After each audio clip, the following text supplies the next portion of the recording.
Yeah, here's one of the guys who can tell you I'm okay, all right? Here, hold on. You want to call your mother or something? You gotta get back from here. You know that. You gotta get back. All right? Don't worry about me. You need to make calls right now. All right. And the 4-1 should have taken a couple of companies that they were leaving back to us that were stuck in the tunnel. So that's, they must be busy doing. Go against another. Hours after the attack, many smaller explosions rumbled through downtown. At Ground Zero, running in the streets is the only form of escape.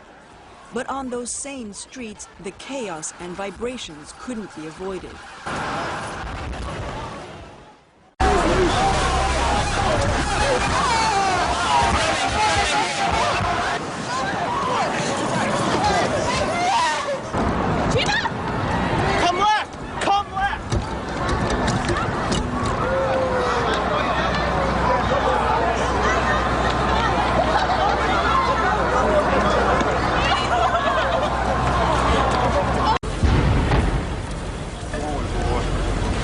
Keep your eye on that building. It'll be coming down.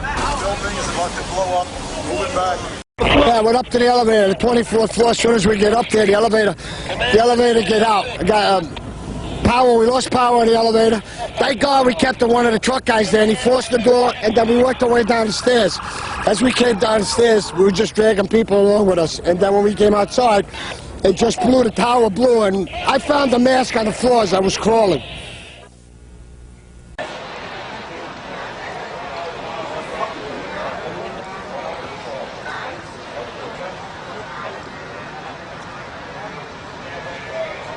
Inside, there were hundreds of firefighters scrambling up and down staircases, desperate to save them.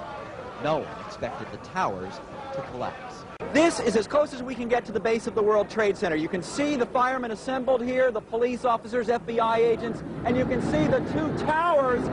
A huge explosion now raining debris on all of us. We better get out of the way. Interview with a Port Authority engineer who worked at World Trade Center and spoke to us about the strength and integrity of the skyscrapers. Then, suddenly, the second tower erupted right before our eyes.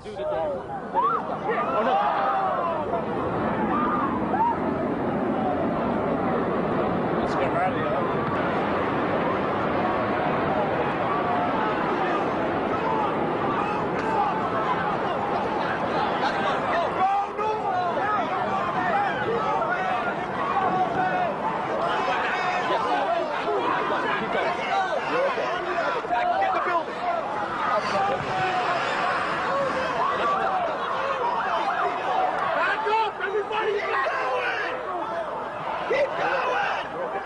Moments later, the frantic run up Church Street started all over again.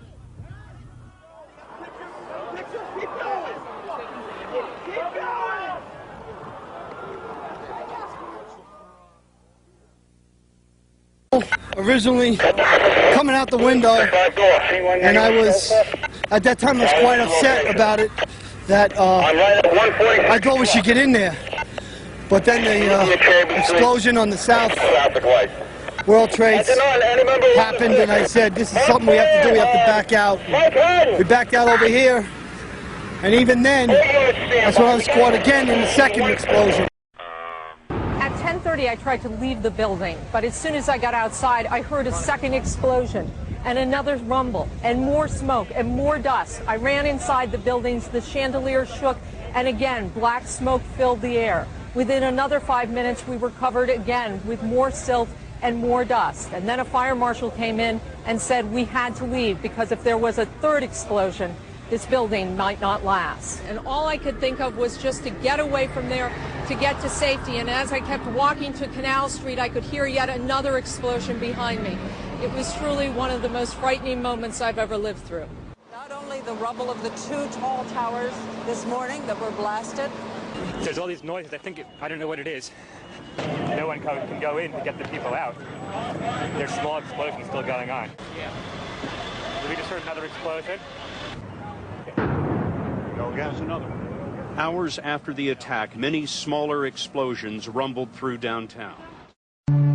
Yeah, here's one of the guys who can tell you I'm okay, all right? Here, hold on. You want to call your mother or something? You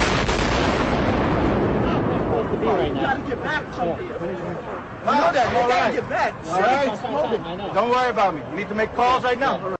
And we had some time to get some of the people out, but then there was those secondary explosions and then the subsequent collapses. So I don't know how many people were in there. I know there was a lot of firefighters, a lot of public safety personnel were in there. Well, luckily, the door opened, and the Secret Service policeman them was right on B4 level, the parking lot. I says, listen, my ankle is broke. They says, okay, lay down. And they put me to lay down, and one Secret Service got something and wrapped my leg. And the next guy brought his van, put me in the van, and was bringing me out to get an ambulance. But unfortunately, no ambulance was available.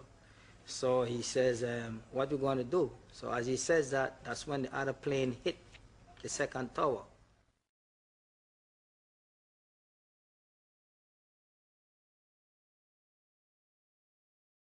Dr. Tony Daher. He and his partner, Dr. Lincoln Cleveland, are emergency room physicians from New York University Hospital downtown. We saw all our casualties yesterday at our hospital stopped at about noon. It got really strange and very spooky. Things just stopped coming in that had anything to do with the blast. And you know, at the time, I was thinking, you can read a couple things into that. Either people are buried and they're going to start bringing bodies out, or just everybody died. Where are all the people who were in these buildings? The buildings were built, the structural support of the building is the shell, is the skin of the building. I remember when they were built. I'm a New Yorker. The innovative architecture of it is that the outer shell is where the strength of it is, and I think what happened is the whole thing imploded. It was like a chute that went straight down. What does that mean to the inside? It means that the explosion has nowhere to go except down. I think another building collapses, there's toppling, pieces fall off, there's a diffusion of the energy, and in this collapse, the energy all went straight down. And I think that, tragically, anybody in that chute did not survive. I think it probably had the force of close to a nuclear blast. These firemen from Brooklyn have been taking the mountain down piece by piece, and many of them share the pessimism of the doctors. It's what? It's just huge rubble. Do you see anything of the victims, of the people who were in the building? You've got 110 stories on top of everybody over there. It's just tough to say. 110 stories on top of everybody. That's what the two buildings were. We got a shot, you see the antenna that was on top of the tower. It's at ground level. And yet there are no people to be seen. They pulled out a couple of Port Authority cops alive. Right, last night? Last night, this morning. Supposedly they were like on the 80th floor from what we heard. But that's it so far. I was here when they extricated the police officer at 8 o'clock this morning, who was in very good shape, actually, amazingly enough. I think right now it's just going to be a very slow process of digging through rubble. You know, Doctor, it seems to me that it must be very frustrating to be a physician and to have really so few patients to treat here.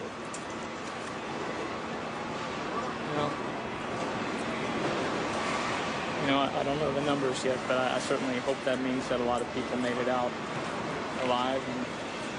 And obviously, it's horrific and incredible tragedy for those people who lost their lives. What do you make of this? Words fail. Words fail. It must be frustrating as a nurse to have so many victims here. Yeah.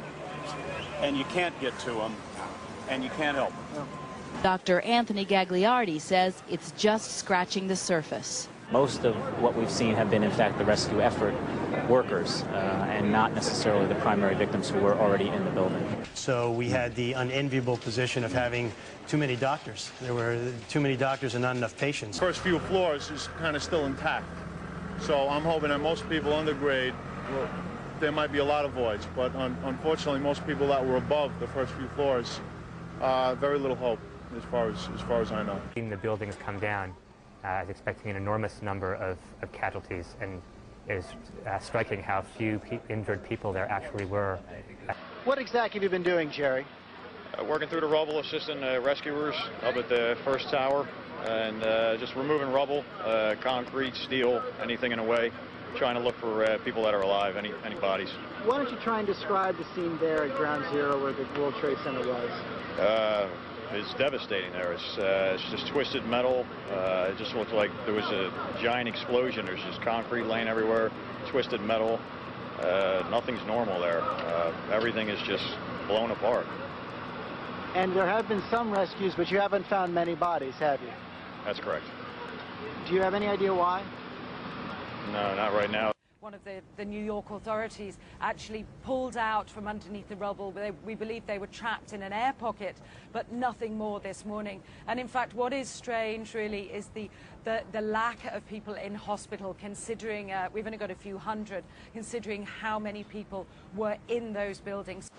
But this morning's statistics threaten to overwhelm the flickering hopes of finding many alive amidst the tons of debris. New York Mayor Giuliani. We now have a count of 94 bodies that have been recovered, 46 of which have been identified. We have the gruesome and horrible situation that in many cases we recover only parts of bodies, and we have 70 in that category. I mean, a police officer that I was talking to, he was bagging and tagging fingers and hands, just taking fingerprints. Is this one person? Is this two people? I mean, is this three people? And I mean, the guy's like, these are our own, man. I mean, you know, what are we going to do? The search for bodies and the search for clues. The EPA did find spotty levels of asbestos. A sample on a police car turned out dangerous. Another sample a couple of blocks away, not dangerous. But most interesting, in the mix, they are looking, they think, at specks of steel that used to be beams and elevators, marble from the lobby floor and facings. So what were once the strongest architectural elements in the two towers were pulverized, large portions turned into clouds like this one. Still, there is this mystery.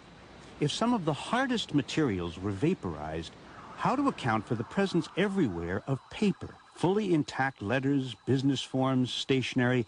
Paper is so fragile and combustible, and yet somehow, maybe because we have so much of it, it was everywhere.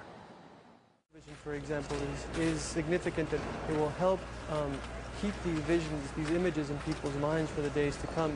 That also leads to a lot of the anxiety. The things that we would see initially are people having difficulty concentrating, difficulty sleeping, feeling sadder than usual. Those are the kind of things that we see initially. Most people will get better from that. But we do know from what's happened before in Oklahoma City, in other natural disasters outside and inside of this country, that the sooner people are able to talk about it, and especially the trained mental hygiene workers, the better their prognosis is and the less severe the symptomatology will be. Is it normal, doctor, for people to experience some unrealistic fears right now, whether it be about planes or tall buildings or something like that? Absolutely.